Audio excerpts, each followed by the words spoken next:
Sedikit lagi aja.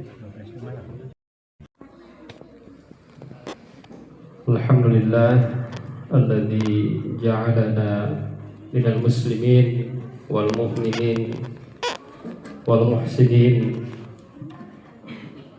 Asyhadu an la ilaha illallah wahdahu la syarika lah wa asyhadu anna Muhammadan abduhu wa rasuluhu la nabiyya ba'dah. Allahumma salli wa sallim ala hadzal nabi al-karim Muhammadin wa ala alihi wa ashabihi ajma'in. Amma ba'du fa ya ibadallah, usikum wa iyaya bitaqwallah wa ta'atihi la'allakum tuflihun. A'udzu billahi minasy syaithanir rajim. Bismillahirrahmanirrahim. Wa idh qala rabbuka lil malaikati inni ja'ilun fil ardi khalifah qalu ataj'alu fiha man yufsidu fiha wa yasfiku ad-dima' wa nahnu nusabbihu bihamdika wa nuqaddisu lak qala inni a'lamu ma la ta'lamun. Puji syukur kita panjatkan hanya kepada Zat yang Maha Ghafur, yang telah memberikan nikmat kepada kita semua, terutama nikmat iman dan Islam, dan juga nikmat panjang umur dalam keadaan sehat lahir batin dan dalam hidayah Allah Subhanahu wa taala. Salawat dan salam mudah-mudahan tercurah kepada manusia yang paling mulia, manusia yang paling agung, manusia teladan, yakni Nabi besar Muhammad sallallahu alaihi wasallam.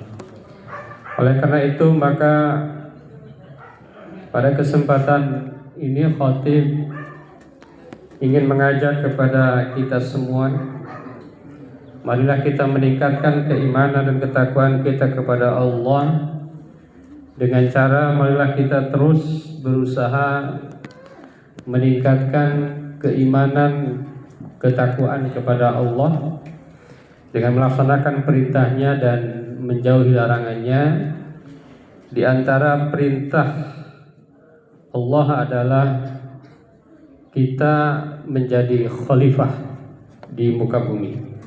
Oleh karena itu, judul khutbah pada kesempatan ini insya Allah adalah menjadi khalifah, tugas suci manusia menjaga bumi dan kemanusiaan. Hadirin jamaah Jum'ah yang dirahmati Allah, manusia di muka bumi ini mendapatkan tugas yang sangat mulia. Yang pertama adalah khalifah, dan yang kedua adalah ibadah. Jadi tugas manusia itu ada dua, satu ibadah, yang kedua khalifah atau dibalik, satu khalifah, yang kedua ibadah. Ada seorang tokoh yang luar biasa mengatakan bahwa manusia itu tugasnya bukan bekerja tetapi beribadah. Artinya apa? Artinya bekerja itu jangan sampai lupa niatnya adalah ibadah. Selain beribadah, tugas manusia adalah khalifah. Itu jangan sampai kita lupa bahwa kita itu adalah bertugas untuk menjaga bumi dan memuliakan kemanusiaan. Di mana akhir-akhir ini kita menyaksikan betapa banyak manusia yang lupa akan tugas kekhalifahannya. Ketika dia menjadi pemimpin, dia lupa bahwa pemimpin itu tugasnya adalah menjaga, bukan mengeruk, bukan menghabiskan, bukan mengeksploitasi, tetapi tugasnya adalah memakmurkan, menjaga, memberlangsungkan, mengganti tugas Allah. Kenapa? Karena muka bumi ini sudah Allah ciptakan, sudah Allah jaga, kemudian manusia adalah khalifah Di antara makna khalifah adalah pengganti Allah untuk melanjutkan menjaga dan memakmurkan bumi ini. Hadirin jamaah yang dirahmati Allah, ada 4 poin yang disampaikan pada kesempatan ini. Yang pertama adalah penetapan manusia sebagai khalifah. Allah Subhanahu wa taala menetapkan manusia sebagai khalifah. Apa maknanya? Makna umumnya adalah pengelola dan penjaga bumi, bukan perusak, bukan penindas. Jadi hati-hati kalau satu orang punya kekuasaan dalam bentuk apapun, itu ada peluang bukan menjaga, bukan mengelola. Kadang-kadang bagaimana menindas. Kadang-kadang tidak sadar bahwa dia telah merusak.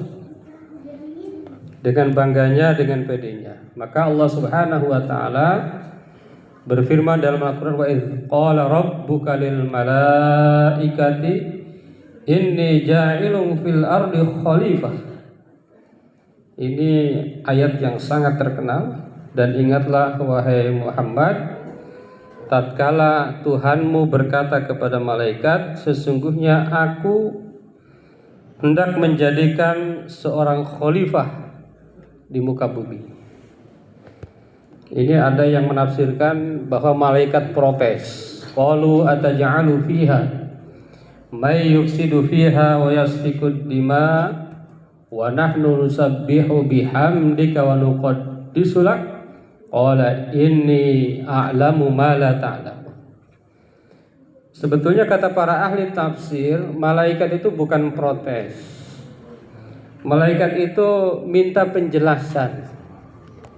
Wahai Allah, bukankah manusia ini karena dia adalah makhluk yang bisa baik, bisa tidak baik, bisa hitam, bisa putih, bisa soleh, bisa toleh, bisa memakmurkan, bisa merusak. Bukankah nanti dengan kehadiran manusia itu akan terjadi pertumpahan darah, akan terjadi perusakan-perusakan, termasuk perusakan hutan dan lain sebagainya. Kata malaikat demikian, bertanya kepada Allah, bukan menentang sebetulnya, kata para ahli tafsir. Lalu Allah menjawab, qala inni a'lamu ma la ta'lamun. Kata Allah, aku paling tahu, aku maha tahu dari apa yang kalian tidak tahu. Jadi ada rahasia-rahasia yang Allah ingin tunjukkan dengan kehadiran manusia. Memang manusia itu bisa merusak. Memang manusia itu bisa jahat. Tetapi kalau manusia itu baik, maka kedudukannya akan sangat tinggi di sisi Allah Subhanahu wa taala. Ada yang menarik menurut para ahli tafsir, apa makna daripada khalifah? Kita ini diciptakan sebagai khalifah, apa maknanya? Kata para ulama, yang pertama adalah khalifah alillah bin tanfidhi awamiri. Jadi maksud dengan khalifah itu adalah pengganti Allah dalam melaksanakan perintah-perintahnya. Jadi kita ini bisa disebut khalifah kalau kita melaksanakan perintah Allah. Kalau kita tidak sholat, berarti kita gagal menjadi khalifah. Kalau tidak zakat, gagal. Tidak puasa, gagal.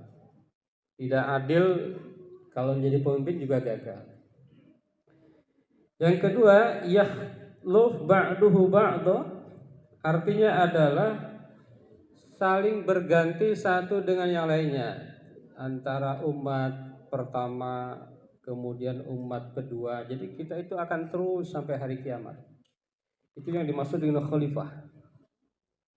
Yang ketiga adalah khalifah anil makhluqat as-sabiqah. Khalifah pengganti dari makhluk-makhluk terdahulu. Jadi Allah menjadikan manusia khalifah ini artinya pengganti makhluk sebelum manusia di muka bumi. Artinya sebelum ada manusia, sesungguhnya ada makhluk lain yang kita tidak tahu, dan manusia adalah pengganti. Para ahli menyebut Nabi Adam sampai saat ini itu baru sekitar 7.000 tahun. Sementara para ahli sains menyebut bahwa bumi ini miliaran tahun. Jadi kalau melihat teori itu, berarti manusia sebagai khalifah itu betul pengganti daripada umat sebelum adanya lahirnya Adam dan kita sebagai keturunannya. Hadirin jamaah Jumat yang dirahmati Allah, kenapa manusia dijadikan khalifah? Ternyata ini ada rahasia-rahasianya. Kita ini makhluk yang sangat istimewa. Yang pertama, karena kata para ahli tafsir, diantaranya ada al-aqlu wal faham. Manusia ini punya akal dan punya pemahaman. Jadi pantas manusia ini dijadikan khalifah karena punya akal. Kekuatan manusia ada di akal. Karena wa khuliqal insanu dha'ifa. Manusia diciptakan lemah, yang kuat dari manusia adalah akalnya. Maka kalau akal sudah hebat, manusia itu bisa menghancurkan segalanya. Terjadi perang itu gara-gara akal manusia, bukan karena kekuatan fisik. Akal manusia yang digunakan untuk hal-hal yang tidak bagus. Yang kedua, al-qudrah 'ala ta'allum wa tasmiyah. Kenapa manusia yang dijadikan khalifah? Karena manusialah yang bisa belajar, yang bisa at-tasmiyah, memberi nama, belajar, terus mengembangkan. Dan yang terakhir adalah kenapa manusia? Karena manusia ini diberikan hurriyatul ikhtiyar, diberikan kebebasan memilih. Mau baik, buruk itu bebas manusia itu, tetapi dibarengi dengan bil mas'uliyah, ada tanggung jawab. Maka manusia walaupun bebas ada tanggung jawab, ada perhitungan, ada hari pembalasan. Hadirin jamaah yang dirahmati oleh Allah Subhanahu wa taala. Yang kedua adalah bahwa amanah khalifah menuntut tanggung jawab moral. Jadi khalifah ini bukan kekuasaan. Jangan salah memahami khalifah, kekuasaan, berkuasa, bukan. Khalifah adalah tanggung jawab besar di hadapan Allah. Setiap manusia itu punya tanggung jawab, apalagi ketika dia menjadi seorang pemimpin. Tanggung jawabnya sangat besar di hadapan Allah Subhanahu wa taala. Maka Allah berfirman, a'udzubillahi minasyaitonir rajim, inna 'aradnal amanata 'alas samawati wal ardi wal jibal fa'abaina ay yahmilnaha wa asfaqna minha wa hamalahal insan innahu kana zaluman jahula. Jadi kalau di akhir ayat ini kalau dipahami betul, innal insana innahu kana zaluman jahula, katanya manusia itu cenderung zalim. Zalim itu tahu tapi melaksanakan yang dilarang itu, zalim namanya. Kalau jahula itu betul-betul tidak tahu. Jadi dia tidak tahu dan melaksanakan yang dilarang itu. Zaluman jahula. Maka manusia itu memang sangat ditentukan oleh ilmunya. Sangat ditentukan oleh ilmunya. Apa gunanya adalah untuk mendukung kekhilafahannya itu. Semakin tinggi ilmu maka semakin berpengaruh kekhilafahannya itu. Yang ketiga, jamaah Jumat yang dirahmati Allah, menjaga bumi adalah bagian dari iman. Sekarang itu ada istilah ekoteologi. Jadi menjaga bumi itu, menjaga lingkungan itu bukan hanya faktor sosial. Ini yang salah dipahami oleh sebagian kadang-kadang kita. Menjaga lingkungan itu ya itu hanya faktor sosial, bukan. Kenapa? Karena Allah Subhanahu wa taala dengan tegas di dalam Al-Qur'an menyampaikan a'udzubillahi minasyaitonir rajim wa la tufsidu fil ardi ba'da islahiha dan janganlah kalian melakukan kerusakan di muka bumi setelah Allah memperbaikinya. Setelah Allah menciptakan bumi dengan sebaik-baiknya, jangan kau rusak. Sistem bumi ini sudah luar biasa, jangan kau rusak. Kalau engkau rusak, sesungguhnya engkau menentang Allah. Dan artinya kalau kita memakmurkan bumi, kalau engkau menjaga bumi, itu hakikatnya adalah ibadah kepada Allah Subhanahu wa ta'ala. Jadi orang yang beriman itu pasti dia cinta dengan lingkungan, cinta dengan buminya, senang menanam, tidak suka merusak. Sebaliknya orang yang tidak beriman, habiskan semua. Habiskan, sudah banyak masih nambah lagi. Ini renungan kita bersama. Yang terakhir, jamaah Jumat yang dirahmati Allah, menjaga kemanusiaan adalah inti kekhalifahan. Jadi khalifah itu tugas yang paling mulia apa? Menjaga manusia, menjaga kemanusiaan, memanusiakan manusia. Apa aja itu? Menegakkan keadilan, memuliakan manusia, melindungi martabat manusia. Jadi jangan sampai kita membuat manusia rendah. Jadi betul-betul tinggikan harkat martabat manusia itu. Saling menghormati, saling menyayangi, saling membantu, saling berwasiat. Itu tugas kita. Karena di antara kita bisa saja lupa. Maka kita itu makhluk sosial yang butuh orang lain. Siapapun butuh orang lain, butuh yang mengingatkan, butuh yang menyadarkan. Itulah yang paling inti daripada kekhalifahan manusia. Hadirin jamaah-jamaah yang dirahmati Allah, mudah-mudahan kita semua terus Allah bimbing untuk bisa menjadi khalifah, memakmurkan bumi baik dari sisi lingkungan alamnya yang akhir-akhir ini mungkin terasa bisa diakibatkan oleh faktor kita kurang menjaga bumi atau oknum-oknum kita yang kurang menjaga bumi, atau karena faktor-faktor non alam, faktor sosial, bisa juga faktor spiritual, sehingga kadang-kadang Allah marah, Allah menguji kita. Bagi orang yang beriman itu adalah ujian agar kita semakin mendekatkan diri kepada Allah Subhanahu wa taala. Barakallahu li wa lakum fil Qur'anil azim wa nafa'ana wa iyyakum bima fihi minal ayati wa dzikril hakim. Aqulu qouli hadza astaghfirullahal azim.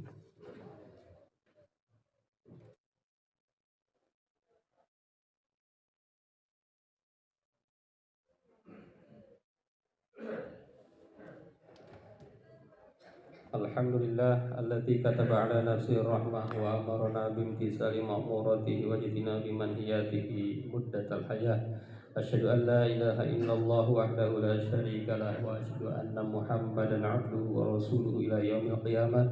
Allahumma shalli wa sallim ala hadzal nabiyil karim Muhammadin wa ala alihi wa ashabihi ajmain, amma ba'd. Ya ayyuhan nas ittaqullah haqqa tuqatih wa alamu anna Allah ta'ala qad wa'ada liman ittaqa bi dukhulil jannah wa tawa'ada liman asahu bi dukhuli jahannam ma'wa. Inna Allah wa malaikatahu yusalluna 'alan nabi ya ayyuhalladzina amanu sallu 'alaihi wa sallimu taslima.